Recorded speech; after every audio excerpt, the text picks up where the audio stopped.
Hello everyone, आज हम start करने वाले हैं हमारा एनसीईआरटी इकोनॉमी की जो सीरीज हमने स्टार्ट की है ना। जो सीरीज हमने स्टार्ट की है उसमें चैप्टर 2 देखने वाले हैं। चैप्टर 1 हमने कल देखा था। चैप्टर 1 में हमने बहुत सारे बेसिक पॉइंट्स देखे थे related to primary sector, secondary sector, tertiary sector, quaternary sector, quinary sector. वो सारी चीजें आपने रिवाइज की होगी, है ना, और नोट्स भी बनाया होगा। अगर आपने नहीं बनाया है तो आप जाके वो वीडियो देख सकते हो।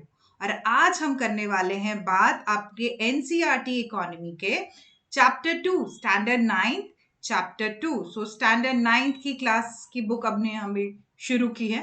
वैसे तो अगर आप देखो, अगर आपके फंडामेंटल्स क्लियर हैं, if your fundamentals are clear in economy, then you can directly jump to standard 11 and standard 12 NCERT. But when it comes to UPSC, when it comes to other government exams, we have seen that direct they are picking questions from NCERT, and NCERT economy से भी direct line by line example से questions उठाए गए हैं। So what we are doing, we at UXIS, what we are doing, we are making this NCERT economy series very simple for you. Okay, we are taking all the example, हम सारे examples और जितने भी points cover किए हुए हैं NCERT economy में जो आपको बहुत पढ़ने में बोरिंग लगेगा, उसे भी हमने कवर किया है विथ एग्जाम्पल, प्रैक्टिकल एग्जाम्पल, ताकि आपको हर चीज का एक प्रैक्टिकल एंगल दिख सके। देखिए, economy, when it comes to economy students think that it is one of the toughest subject when it comes to UPSC preparation. But my dear students, let me guarantee you that if you complete economy with us, you will be understanding every bit and ideas of economy. ठीक है, जितना भी कुछ आपके economy NCERTs में है, आप सब कुछ बहुत आराम से प्रैक्टिकल एग्जाम्पल के हेल्प से आप समझ पाओगे। Okay, is that clear? So, but what you have to do is you have to revise these videos. Okay, you have to make notes out of these videos. अगर आप notes बनाते हो, suppose कल हमने कंप्लीट की standard 9 की NCERT economy chapter 1। उसमें हम सारे सेक्टर्स के बारे में हमने पढ़ा। हमने अनएम्प्लॉयड, हमने अनऑर्गेनाइज्ड, ऑर्गेनाइज सेक्टर के बारे में भी पढ़ा। हमने ये भी देखा कि कितने सारे सेक्टर्स हैं, यूपीएससी में किस तरह के क्वेश्चंस आ सकते हैं, ये सारा कुछ हमने देखा। ये वीडियो खत्म होने के बाद, हार्डली 30 to 40 मिनट्स की वीडियो है। ये वीडियो खत्म होने के बाद अगर आप अपने खुद के नोट्स बना लोगे और एग्जाम्पल्स लिख लोगे वहां पे, दोज प्रैक्टिकल एग्जाम्पल्स, और जब आप मेंस आंसर राइटिंग में जाओगे या प्रीलिम्स में बैठते हो ना, और जब ये रिवाइज करोगे आप ये सारे नोट्स, तो आपके लिए ये बहुत ही ज्यादा इजी हो जाएगा रिमेंबर करने के लिए। ओके, क्योंकि economy it's all about understanding, it's not about mugging up things. Okay, like rest of the subjects in UPSC, आपको यहाँ समझना है। अगर आप अच्छे से समझ लिए, so then this subject is in your hand. और इकोनॉमी अगर एक बार आपको समझ में आने लग गई ना, तो आपको बहुत ज्यादा इंटरेस्ट आने वाला है इकोनॉमी में। I surely bet you on that. Okay. And you have to also be ready with the kind of questions which is being asked. PYQs कैसे होते हैं? सपोज मैंने ये चैप्टर कंप्लीट किया, मैंने आपको मॉडल आंसर्स दिए, आप उस मॉडल आंसर्स को कमेंट में आप उसको अटेम्प्ट करके उसके आंसर्स दीजिए हमें। मेंस के क्वेश्चंस भी वी गिव, सो आप उसके आंसर्स दीजिए। सो इस तरह से बहुत ज्यादा इंटरैक्टिव अगर हम अपना सेशन रखेंगे, तो वो आपके लिए भी बहुत ज्यादा अच्छा है, क्योंकि it will be helping you in your, not only in your prelims, mains में भी हेल्प करेगा आपको और इंटरव्यू में भी हेल्प करेगा। एक बार इकोनॉमी का फंडामेंटल्स आपका क्लियर हो गया, फिर आप करंट अफेयर्स पढ़िए, न्यूज़पेपर पढ़िए, हर चीज आपके लिए बहुत आसान हो जाएगी, क्योंकि आपके बेसिक्स जो हैं वो क्लियर रहेंगे। और बेसिक्स के लिए एनसीईआरटी इज मस्ट।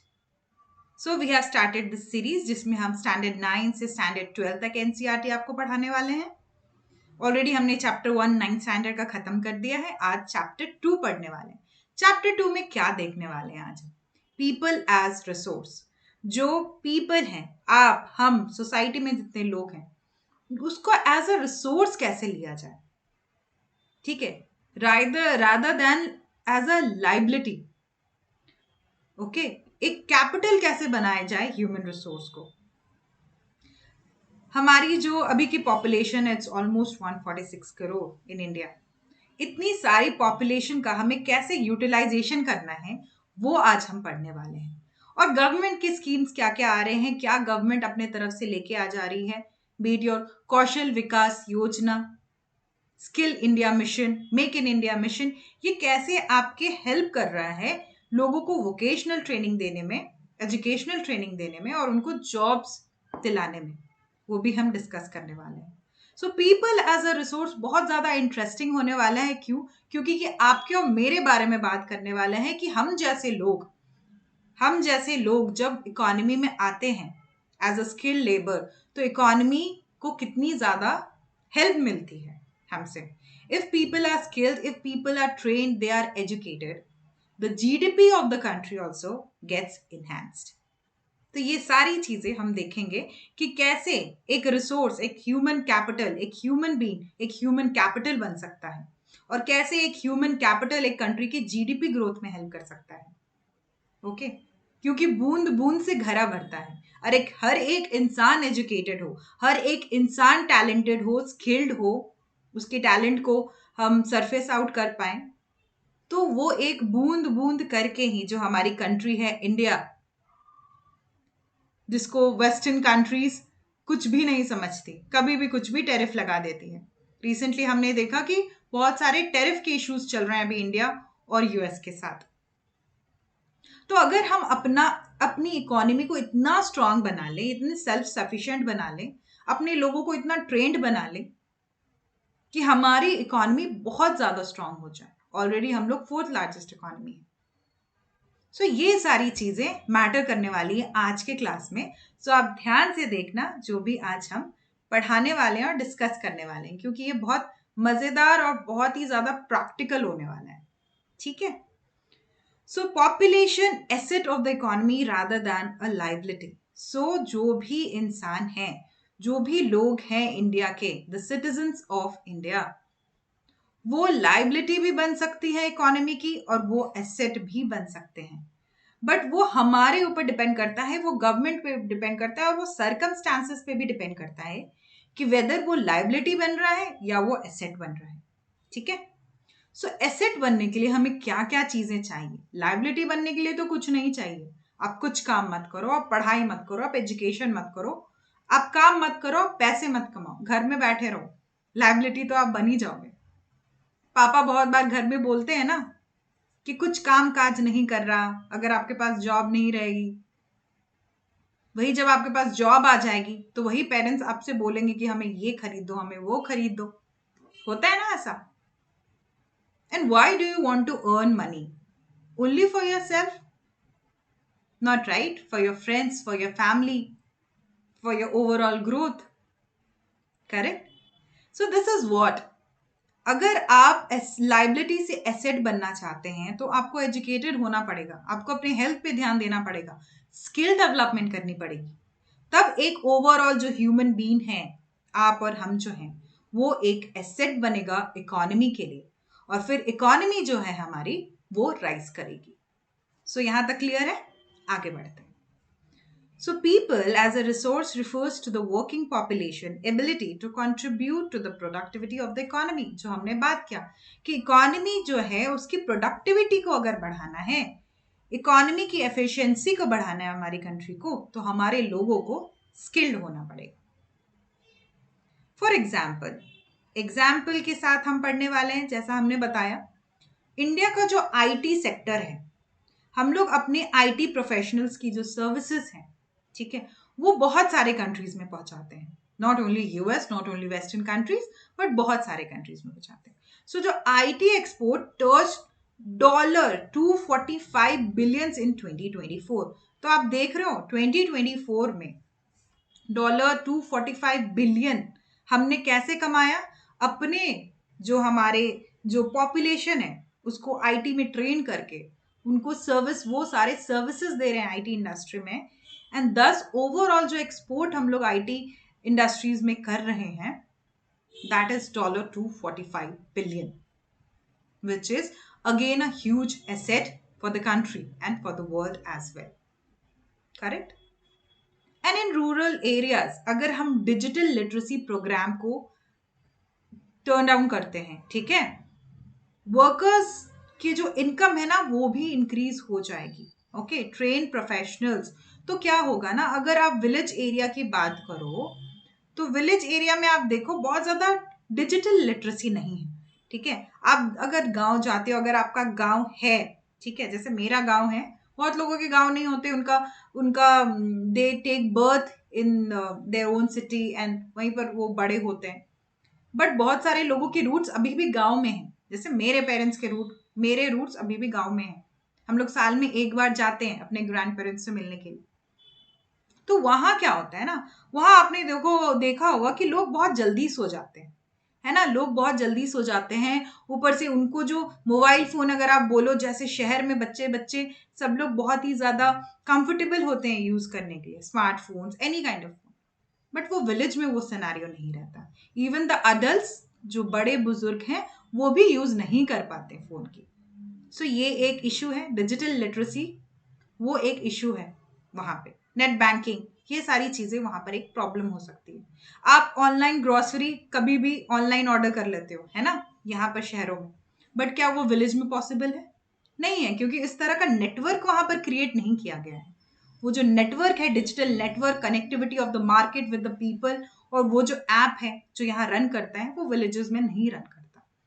तो अगर हम अपने विलेजेस लोगों को, जो लोग विलेज में हैं, विलेजर्स को डिजिटल लिटरेसी दें, तो वो ज्यादा ट्रेन वर्किंग प्रोफेशनल्स बन पाएंगे। वो एग्रीकल्चर में भी टेक्नोलॉजी का यूज करेंगे और अपने आप को ग्रो करेंगे। सो this is one of the example. And do you know countries like Germany and Singapore, ये तो किसी से भी नहीं छुपा हुआ है।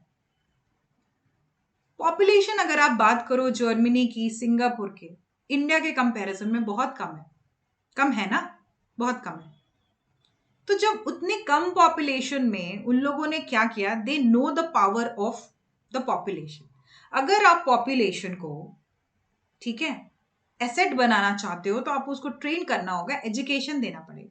तो वहां क्या हुआ ना, sustain growth. So people create sustain growth, innovation and global competitiveness, making human resource development a cornerstone of economic policy. So human development, Germany और सिंगापुर में इन्होंने ये गांठ बांध ली कि हम लोग ह्यूमन रिसोर्स डेवलपमेंट में तो पूरा का पूरा ध्यान देने वाले ही हैं।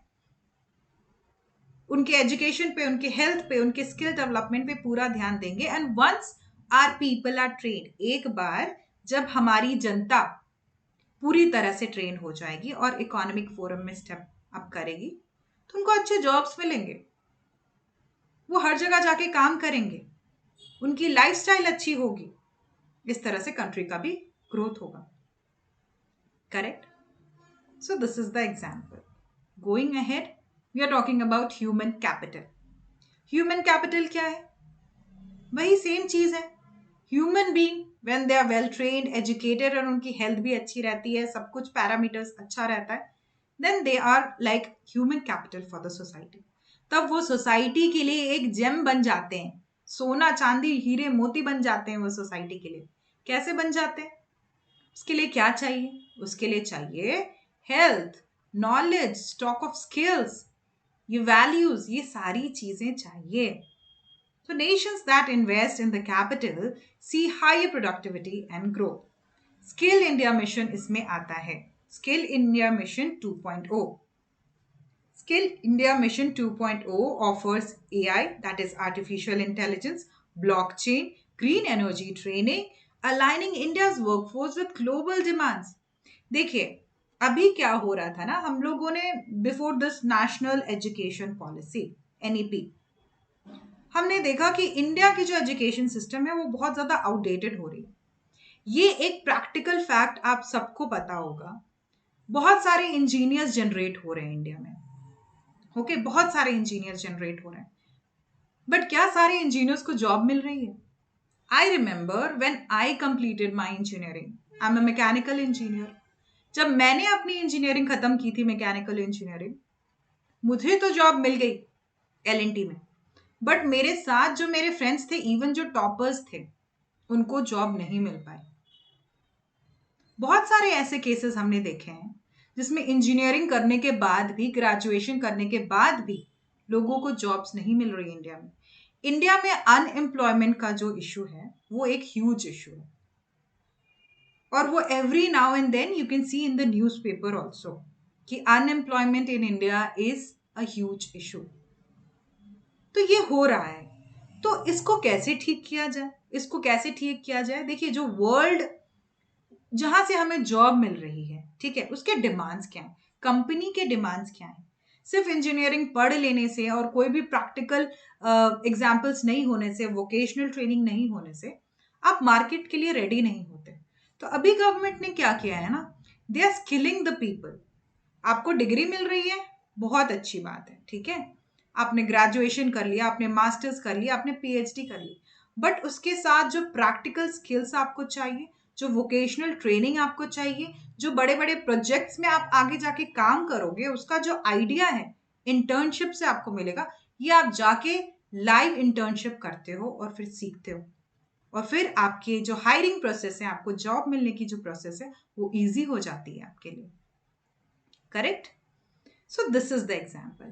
And if we take the example of South Korea, south Korea में क्या हुआ, वहां पे जीडीपी पर capita rose, per capita income, okay, that rose from $158 in 1960। So $158 था 1960 में, साउथ कोरिया में 1960 में जो उनका पर कैपिटा इनकम था वो $158 था, ठीक है, and over and it became in 2024 $33,000. Can you see the difference? 33,000. Can you see the difference per capita income? So this is the growth, this is the power of human capital, this is the power of educating a child, training a child, और फिर उसको economy में growth के लिए हम मदद ले सकते हैं, largely through education and R&D. So not only in education, उन्होंने सिर्फ एजुकेशन में पैसे नहीं डाले, उन्होंने रिसर्च एंड डेवलपमेंट में भी पैसे डाले कि साउथ कोरिया की जो पॉपुलेशन है किस तरह से डेवलप करने वाली है, जो हमारे यूथ पॉपुलेशन है उनको हम किस तरह से एजुकेट करें, किस तरह से फीड करें, उनकी हेल्थ की किस तरह से ख्याल रखें, उनके एजुकेशन के, उनको किस तरह के स्किल सेट दें कि जब वो मार्केट में आए, जब वो जॉब स्टार्ट करें, जब वो अर्न करना शुरू करें, तो उनके पास ये सारे स्किल्स होने चाहिए, ये लाइफ स्किल्स उनके पास होने चाहिए। तो इस पे भी R&D हुई उनकी, and then they have now in 2024 they have achieved this 33,000 in 2024 per capita income. So health, skill, population, ये सारी चीजें आपको बहुत हेल्प करती हैं। कैसे हेल्प करती हैं? Adapt quickly. मान लीजिए आप इंडिया में रह रहे हो, ठीक है, और आपको एक जॉब ऑफर आ रहा है जापान से, आपको एक जॉब ऑफर आ रहा है यूएस से, जर्मनी से। अगर आपकी हेल्थ अच्छी रहेगी, मान लीजिए आप बहुत नॉलेजेबल हो, बट अगर आपकी हेल्थ अच्छी नहीं होगी तो आप वहां जाके काम कैसे कर पाओगे, आप अडेप्ट कैसे कर पाओगे? अगर आपके पास वो स्किल सेट नहीं होगा तो आप अडेप्ट कैसे कर पाओगे? तो adapting to different environment, to foreign environment also needs good health and skill development. Okay, excuse me. So countries with highest literacy and skill rate also attract foreign investment. देखिए, India में हम देख रहे हैं एफडीआई, जो FDI की जो numbers हैं, the total amount which we get through foreign direct investment in India is also rising. Independence के जस्ट बाद हमने देखा था कि ये जो नंबर्स थे वो बहुत कम थे, फॉरेनर्स हमारे इंडिया में इन्वेस्ट ही नहीं करते थे, हमारे कंट्री में इन्वेस्ट ही नहीं करते थे। बट अब वो सिनेरियो नहीं रहा है, क्योंकि हमने बहुत ज्यादा काम किया है अपनी रिसोर्सेज पे, अपने ह्यूमन रिसोर्सेज पे। So building a workforce for tomorrow with Skill India Mission. So Skill India Mission is the thing.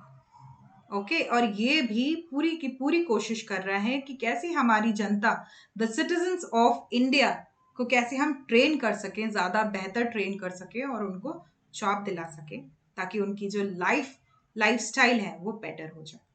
Okay, countries working people in terms of the existing productive skills and ability. Okay, an investment in skill development enhances human capabilities and human capital, that we all know. Investment in skill development, आपको कितने सारे skills आते हैं, ये matter करता है, आपको कितने सारे skills आते हैं। For example, skill India mission, ये सारी चीजें जो हैं ये हमें सिखाता है, जो हमने ऑलरेडी डिस्कस की है कि एआई सिखाता है, आपको ग्रीन एनर्जी सिखाता है, ये सारी चीजें सिखाते हैं। आप मुझे बताओ, आप मुझे कुछ, आपके लिए चलो एक एक होमवर्क है। अगर कोई भी इंसान स्किल्ड हो जाता है, ठीक है, सो वो अपने सोसाइटी में, give me 5 ways in which he can help the society. Okay, so आप मुझे ये बताओगे, आप मुझे कमेंट्स में भी ये बताओगे, और आपके लिए टास्क भी है, 5 important things a person can do when he or she becomes skilled. Do for whom? For the society. Society के बेटरमेंट के लिए एक इंसान जब एजुकेटेड हो जाता है, एक अच्छा ह्यूमन रिसोर्स बन जाता है, तो सोसाइटी को किस तरह से हेल्प कर सकता है। 5 ऐसी चीजें आपको हमें बताना है।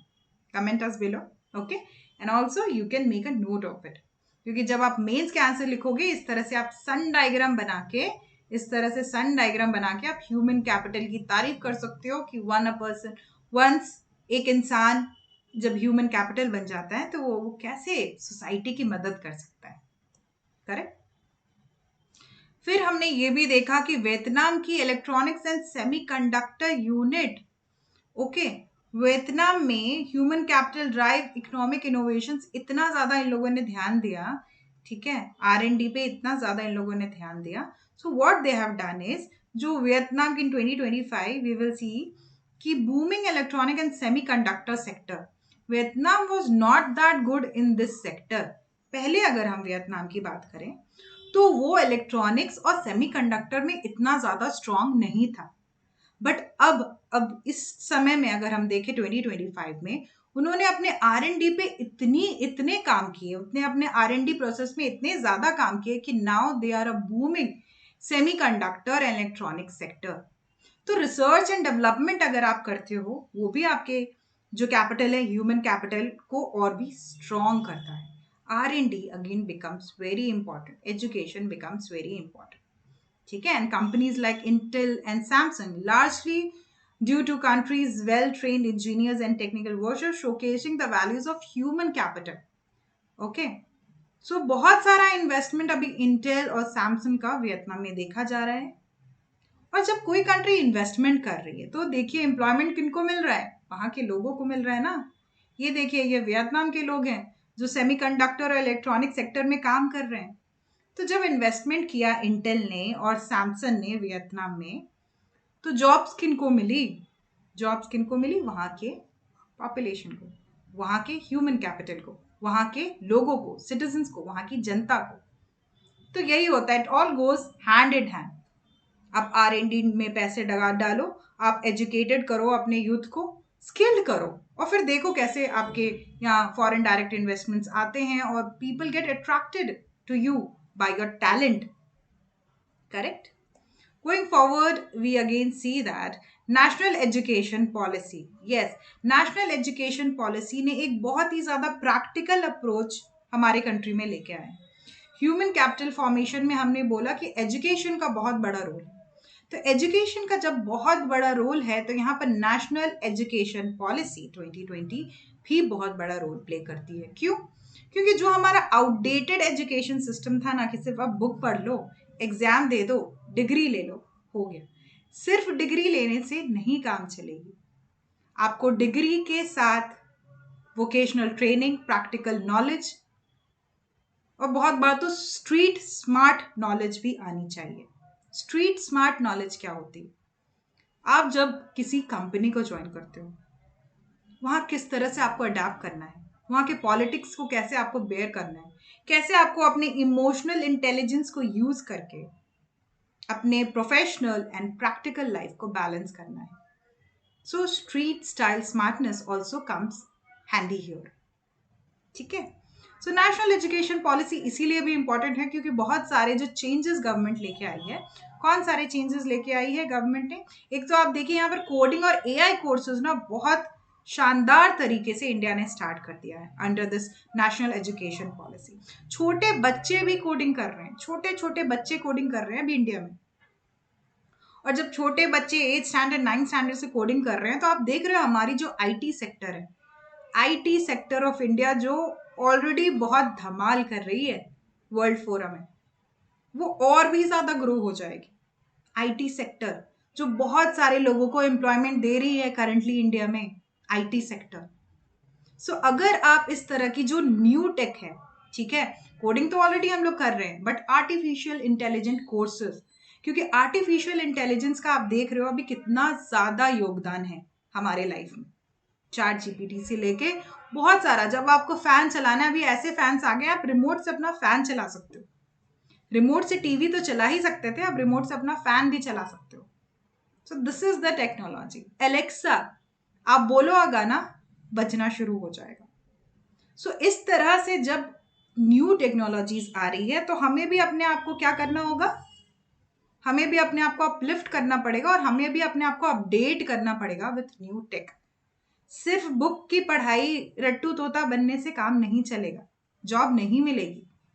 प्रैक्टिकली सोचना होगा, कनेक्ट करना पड़ेगा टेक्नोलॉजी को आपके एजुकेशन से, और आपको देखना पड़ेगा वर्ल्ड वाइड क्या चल रहा है, कौन से स्किल सेट अभी आपको सबसे ज्यादा जरूरी। सो यहाँ नेशनल एजुकेशन पॉलिसी 2020 बहुत ज्यादा हेल्पफुल है। अगर हम कुछ देखें इसके स्टेप्स, क्लासिफिकेशंस कैसे कैसे है, then we see universalization of education from preschool to secondary level with 100% GER in school education by 2030. Okay, and they will be giving 100% GER in school education by 2030.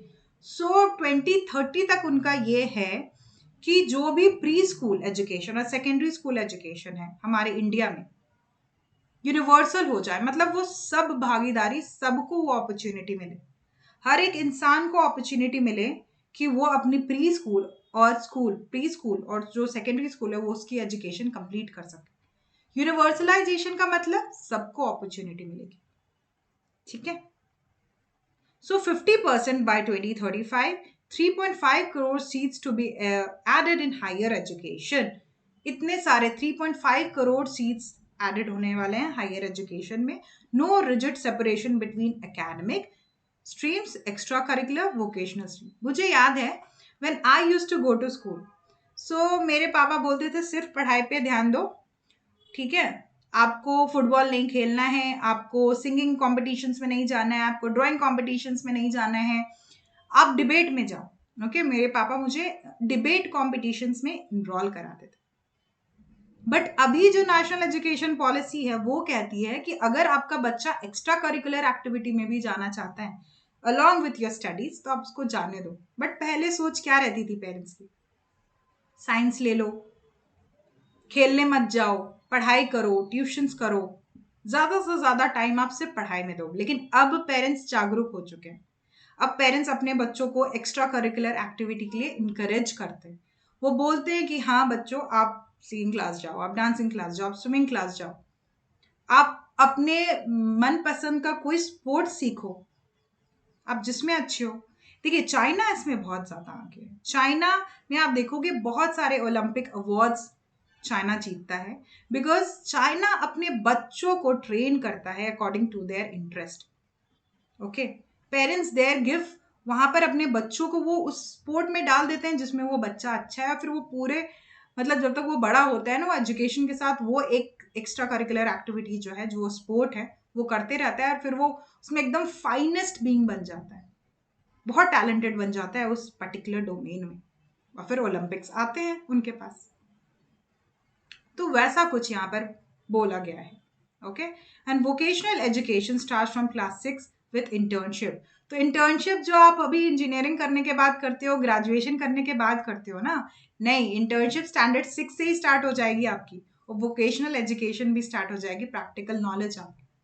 New 5+3+3+4 school curriculum with 12 years of schooling, 3 years of anganwadi and pre-schooling. So पहले anganwadi, pre schooling और ये सारा कुछ होगा, ये public schools की बात कर रहे हैं, और उसके बाद फिर 12 years of schooling दी जाएगी। Teaching up to at least grade 5 to be mother language, regional language. So grade 5 तक ये देखा जाएगा गवर्नमेंट स्कूल्स में कि आपको मदर लैंग्वेज और रीजनल लैंग्वेज अच्छी तरह से आए, उसकी भी आपकी बात की गई। आगे अगर हम बात करें, ऐसा ही एक इनिशिएटिव है Gavi, global health initiative vaccine alliance. So ये जो अलायंस है ना, ये क्या कर रहा है, वर्ल्ड वाइड इन 2025 देखा गया है HPV वैक्सीनेशन कैंपेन अफ्रीका में लिया गया और भी बहुत सारे कंट्रीज में लिया गया, but specially countries which are under developed. Okay, so ये गावी का इनिशिएटिव है कि आपको फ्री वैक्सीनेशन ड्राइव यहाँ पर चलाई गई है 2025 HPV वैक्सीन। आगे अगर हम देखें तो हमें पता चलता है कि प्रोडक्टिव एसेट अगर आपको बनाना है तो इन्वेस्ट कीजिए ह्यूमन कैपिटल में। ये अभी तक हमने यही सारी बातें की कि हमें इन्वेस्ट करना है ह्यूमन कैपिटल में अगर हमें प्रोडक्टिव एसेट बनाना है। कैसे बनेगा प्रोडक्टिव एसेट? सो गवर्नमेंट लेके आई है प्रधानमंत्री कौशल विकास योजना। प्रधानमंत्री कौशल विकास योजना के अंदर आप देखोगे 4.0 के अंदर आप देखोगे दैट सोलर पैनल इंस्टॉलेशन कैसे करना है वो सिखाया जा रहा है। Okay, and 15,000 to 20,000 per month आपकी सैलरी हो जा रही है ये स्किल सीखने के बाद। ठीक है, कैसे इंस्टॉल करना है। सो प्रोडक्टिव एसेट कैसे बना जाए ह्यूमन बीइंग को, एक ह्यूमन बीइंग है उसको प्रोडक्टिव एसेट कैसे बनाया जाए, इस तरह के कौशल विकास योजना, मतलब कि नए नए स्किल्स आपको सिखा के आपको प्रोडक्टिव बनाया जाए सोसाइटी के अंदर। और वर्ल्ड बैंक का भी यही कहना है कि each extra year of schooling raises income by 10 years। 2023 में वर्ल्ड बैंक का कहना था, मान लीजिए कोई इंसान 8th स्टैंडर्ड तक पढ़ा हुआ है और वो 9th स्टैंडर्ड भी पढ़ता है फिर, सो ईच एक्स्ट्रा ईयर 10% उसके इनकम को राइज करने में उसकी मदद करता है। तो एजुकेशन का इतना ज्यादा रोल है आपके इनकम स्टेटस पे।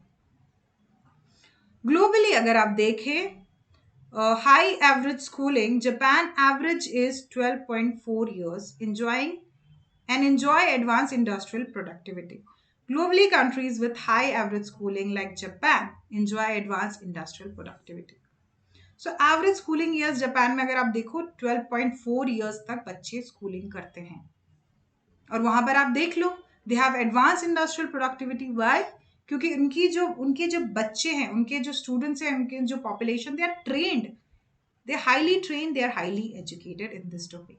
तो जापान बहुत अच्छा एक एग्जाम्पल बन जाता है यहाँ पर, जो आप अगले अपने मेन्स आंसर्स में लिख सकते हो। Okay, and startup worth $100 billion collectively.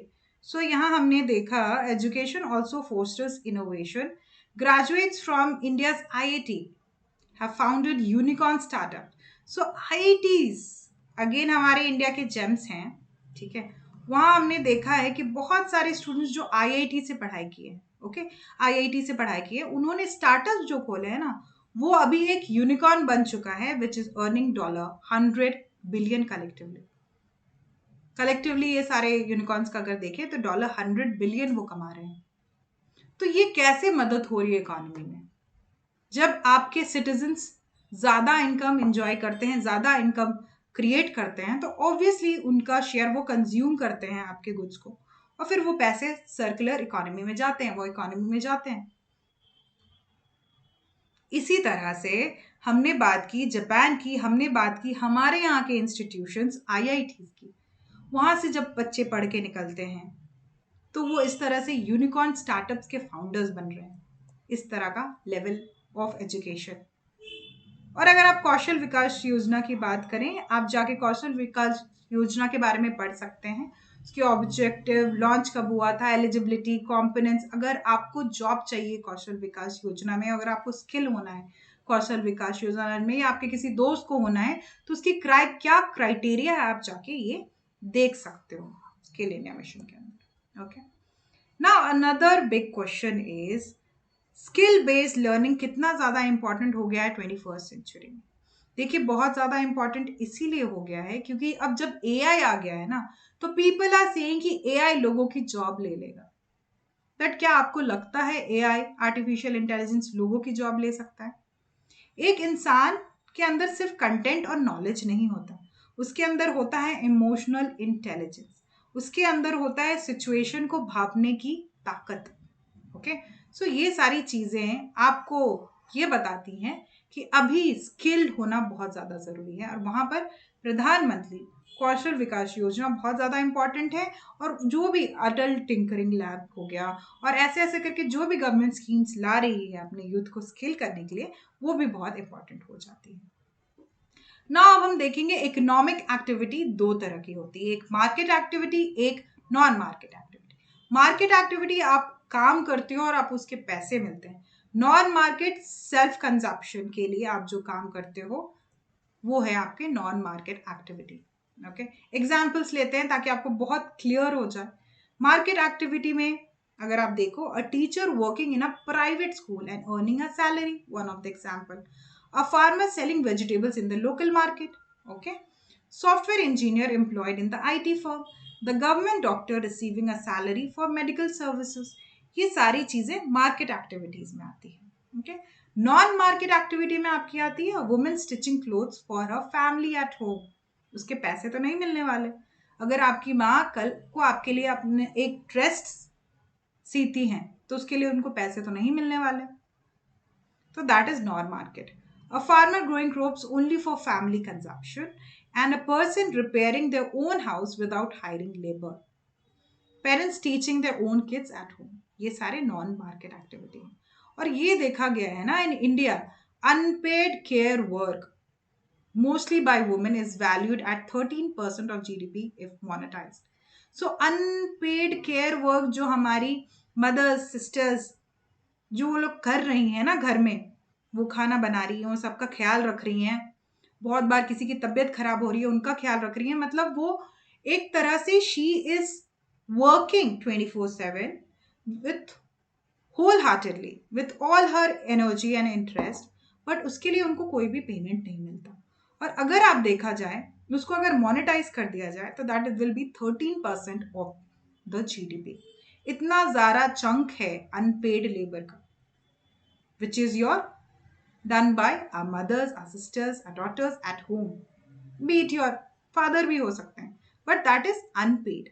Okay, जो केयर हमारे पेरेंट्स हमारे लिए करते हैं, जो केयर हमारे parents rest of the society के लिए करते हैं या अदर फैमिली मेंबर्स के लिए करते हैं। Okay, and schemes like government schemes like MNREGA. MNREGA में क्या होता है, जो लेबर स्किल्ड नहीं है उनको नॉन मार्केट एक्टिविटी से मार्केट एक्टिविटी में शिफ्ट किया जा रहा है। ठीक है, कैसे मार्केट से नॉन मार्केट से मार्केट एक्टिविटी में शिफ्ट किया जा रहा है। मनरेगा में क्या होता है, मनरेगा जो स्कीम है उसमें 100 डेज ऑफ एम्प्लॉयमेंट दी जाती है और आपको स्किल्ड होने की जरूरत नहीं है, अनस्किल्ड लेबर वर्कफोर्स होता है। तो जो लोग सिर्फ अपने लिए काम करते थे, अपने घर में काम करते थे, उनको पैसे दिए जाते हैं गवर्नमेंट के लिए काम करने के लिए, अनस्किल्ड लेबर। तो इस तरह से लोग नॉन मार्केट एक्टिविटी से मार्केट एक्टिविटी में आ गए और उन्हें पैसे मिलने लग गए।